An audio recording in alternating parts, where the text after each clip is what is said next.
हमारे वहाँ बड़ा हर रोज़ कोई ना कोई एक एक्साइटिंग मैच खड़ा हो जाता है। आखिरी कॉल आ जाती है 24 नवंबर के लिए, फिर एक कॉल का हमें मिली है। मेरे ख्याल से तो वो कॉल हर गुजरते महीने के साथ एक कॉल नई चेंज हो जाती है। मेरे ख्याल से नवंबर की एक कॉल है, फिर जनवरी की कॉल होगी। देखिए जी, मैं पुराना पीटीआई का वर्कर रह चुका हूँ, तो मेरी तो आखिरी वक्त कोशिश होगी कि इमरान खान साहब की जेल में रहने का फ़ायदा उठाते हुए सब माल भी ना बनाएं और इक़्तिदार को एंजॉय भी ना करें, क्योंकि इस मुल्क के अंदर अक्सर और बेशतर हमने ये देखा है कि जो पॉपुलर लीडर हो जाता है उसके करीब करीब के लोग, ख़ानदान के लोग या उसकी जेल का फ़ायदा उठाते हैं, पैसा भी बनाते हैं, इक़्तिदार के मज़े भी लूटते हैं, या फिर जनरलाइज बात कर रहा हूँ कि कई लोग हमारे वहाँ इस मुल्क के अंदर लीडर्स हैं जो शहीद भी हो गए और उनकी लाश पे भी सियासत होती रही। तो ये नॉर्म बड़ा नॉर्मल नॉर्म रहा है बदकिस्मती से, और इमरान खान साहब को बचाने के लिए अब उनके पास तो कोई साथी रहा नहीं है, तो सब ड्रामेबाजी कॉम्प्रोमाइज़ लोग हैं। जो मैंने आपको पहले कहा था, जिस तरीके की मैंने आपको कहानी सुनाई थी, वैसे ही आपने देखा कि लोग निकल भी गए, प्रोटोकॉल भी आ गई, गाड़ियाँ भी आ गई, हूटर भी बच गए, और अब कहानी के लिए सब अंदर खाने मिल के ड्रामा कर रहे हैं, गरीबों को मरवाने के लिए फिर आगे ला रहे हैं। दहशतगर्दी हमारे मुल्क का एक हिस्सा चल रहा है, अल्लाह खैर करे। और इसी दौरान हम देखते हैं कि मदाखलत हमें मिलती है बैरून मुल्क। पहले मदाखलत, अब हम मुझे यकीन करना पड़ा इमरान खान साहब की इस बात को कि मदाखलत हुई रजीम चेंज के अंदर, क्योंकि अब हम कांग्रेस का एक लेटर देख रहे हैं और हमारे वहाँ तो हम इतने बेहिस और बेशरम हो चुके हैं। और जब मैं ये आपसे बात कर रहा हूँ तो मैं बड़ा कैटेगोरिकली क्लियर कर दूँ, ना मैं हुकूमत के बिहाफ पे बात कर रहा हूँ, ना मैं किसी और के, बट एज अ पाकिस्तानी और एज अ सिटिंग सेनेटर बात कर रहा हूँ कि हमारे वहाँ बेहिसी बेशर्मी ये है कि कोई भी आके मदाखलत कर ले, कोई भी आके बात कर ले, हमें कोई फ़र्क नहीं पड़ता। लेकिन अब मैं इमरान खान साहब की बात को ज़रूर मानूंगा कि मदाखलत शायद थी रजीम चेंज के लिए उस टाइम पर, क्योंकि अब अचानक से चैम्पियंस आ गए हैं, कांग्रेस आ गई है, यूएस आ गया है कि जी ह्यूमन राइट्स वायलेशन हो रही है। भाई ह्यूमन राइट्स वायलेशन तो फ़लस्तीन में हो रही है, छोटे छोटे मासूम बच्चों को के गले काटे जा रहे हैं, तो उधर तो मैंने कोई ख़त नहीं देखा, ना कोई आगे बढ़ के आया है। आप अपने आप को कहते हैं कि जी हम सुपर पावर है, तो मेरी नज़र में तो आप सुपर पावर नहीं, मेरी नज़र में तो आप लोग ज़ीरो पावर है, क्योंकि ये अगर आपका असर रसूख है कि गरीब बच्चों के गले कट रहे हैं फ़लस्तीन के अंदर, तो आपको वहाँ कोई ह्यूमन राइट्स वायलेशन नज़र नहीं आती। आफिया सिद्दीकी का केस है, वो उसमें ह्यूमन राइट्स वायलेशन आपको नज़र नहीं आ रही। कश्मीर के अंदर ह्यूमन राइट्स वायलेशन आपको नज़र नहीं आ रही। फिर मैं आपकी कौन सी बात को मानूँ, आपकी कौन सी पॉलिसी को मानूँ? तो हम में और आप में फ़र्क क्या है? आप भी डोनाल्ड ट्रंप की ख़वातीन के केसेस करते रहे, पूरी दुनिया के केसेस में करते रहे, हम भी करते रहे। आपने भी वहाँ जाली एफआईआर काटी, हमने भी यहाँ जाली एफआईआर काटी थी।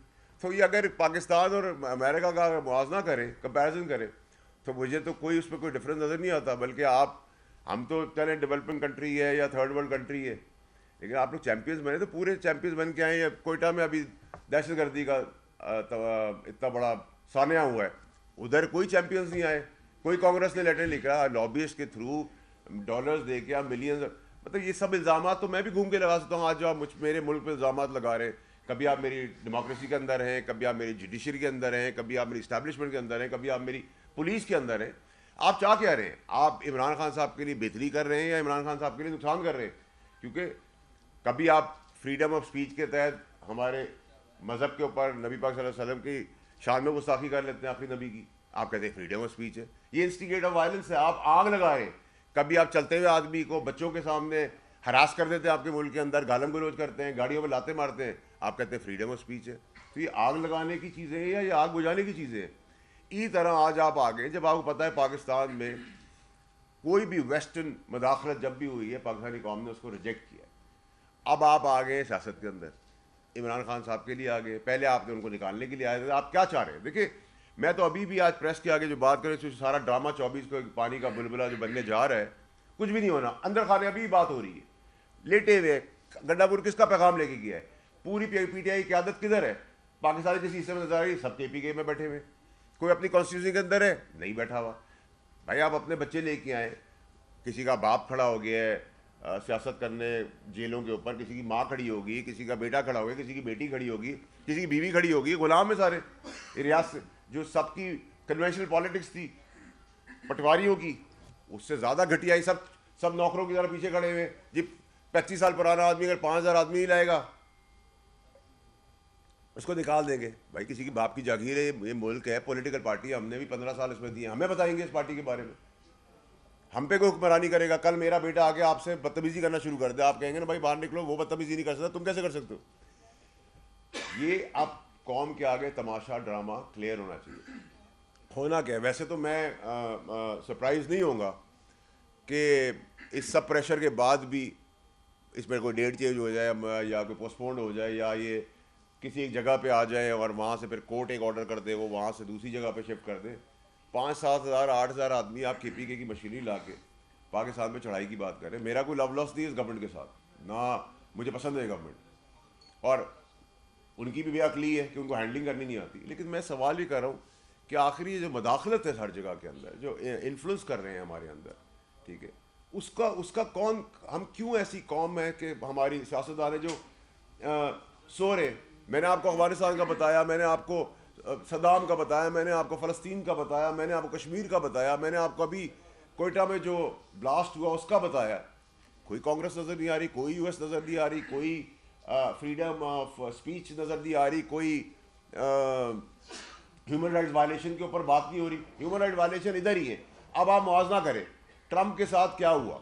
मैं I am a great supporter, I really like him, वो अपने मुल्क के लिए अच्छा आदमी है, लेकिन उसको गोली लग गई, गोली चली, किसने चलाई भाई? अब मैं भी आप पे इल्ज़ाम लगा देता हूँ, ह्यूमन राइट्स वायलेशन है वहाँ भी। इतनी बड़ी स्टेट, इतना बड़ा प्रेसिडेंट इलेक्ट होने जा रहा है, सीक्रेट सर्विस फेल हो गई, फिर आपने उधर से निकाल दिया। तो अगर हम यहाँ कोई चीज़ होती है तो हम भी किसी को निकाल देते, कभी अपना मलबा आप पर डाल देते, इस पर डाल देते, उस पर डाल देते।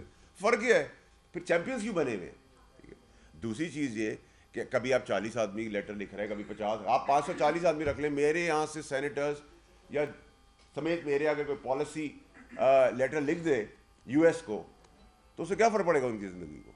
ठीक है, आपके ऊपर अपने चीज़ों के, आपकी फेल्ड पॉलिसीज़ की वजह से पूरे खत्ते में अनरेस्ट है।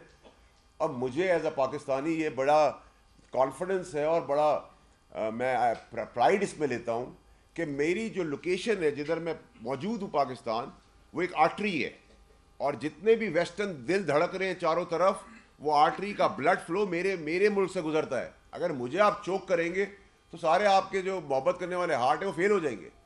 तो मुझे अपनी रेलेवेंस पता है, मुझे अपनी न्यूसेंस ना बनाए, मुझे अपनी रेलेवेंस बनाए, मुझे अपना दोस्त बनाए। आप सजेशन दें मुल्क की तरक्की के लिए, मुल्क के अंदर एक अदम इस्तेकाम के लिए, मुल्क के अंदर एक पीस के लिए आप सजेशन ज़रूर दें, हम एक दूसरे को दे सकते हैं। ये ग़ुलामी का और मुदाखलत वाली चीज़ एक्सेप्टेबल नहीं है। और आपको मेरा सजेशन ये है कि आपकी फेल्ड पॉलिसी जो है, जिसने पूरे खत्ते को एक साइड पे लगाया हुआ है, स्पेशली जो चैम्पियंस हैं डेमोक्रेसी के सो कॉल्ड US, मैं समझता हूँ कि उनके कांग्रेस के लोग आके ये बताएं कि आप खत्ते को रीएड्रेस करें, रीस्ट्रक्चर करें, रीविजिट करें। दहशतगर्दी ख़त्म करने के लिए आप गए थे, इस अफगानिस्तान को छोड़ के आप लोग भाग गए और सारे इक्विपमेंट्स लेके चले गए जो बैन है, जिन पे सैंक्शन लगी हुई है, और खत्ते को ख़तरे में छोड़ दिया।